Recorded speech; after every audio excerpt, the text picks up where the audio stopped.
రాత్రిపూట ఇక్కడ కొనుక్కోవడానికి మనం ఒక ఏర్పాట్లు చేసుకుంటాము. ఈ కొమ్మల్ని ఇలా ఇరిసి కింద పొరుపుగా కొనుక్కోవచ్చు.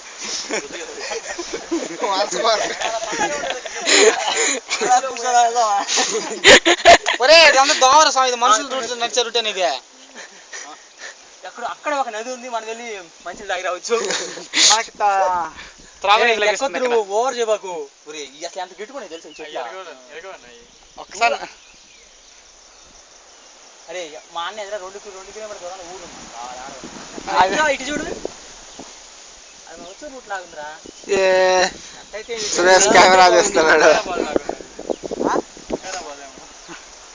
మరి అదే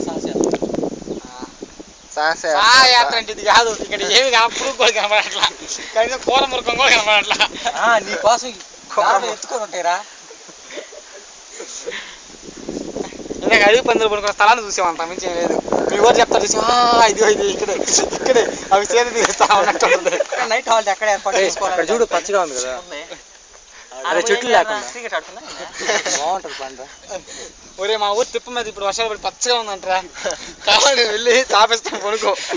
చల్లగా ఆడ చెట్లు బాగుంది, బాగానే ఉంది సార్. ఆ దూర ప్రదేశంలో ఉన్న పచ్చగా ఉన్న ప్లేస్లో ఒకప్పుడు నిజాం నవాబులు తలపడేవాళ్ళు, యుద్ధాలు చేసుకునేవాళ్ళు. చూడండి బాగా ఒకసారి. ఏ మామిడి తోటలే ఇలా ఉన్నాయి, బాగా పోతుంది. టేక్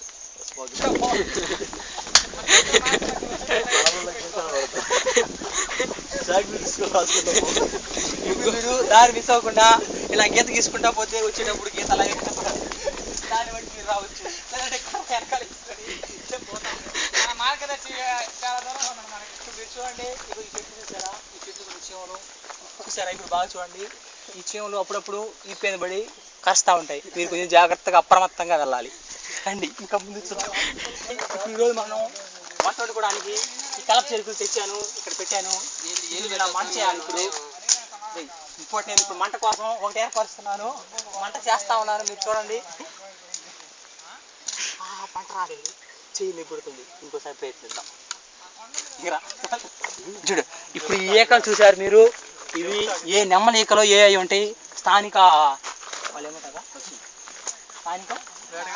స్థానిక వేటగాళ్ళు. వీటిని ఎప్పుడో నెమ్మలు కోసుకొని తిన్నట్టున్నారు. మీరు చూస్తున్నారు, ఇక్కడ ఎక్కడ ఉన్నట్టున్నారు వాళ్ళు. చూద్దాం రండి.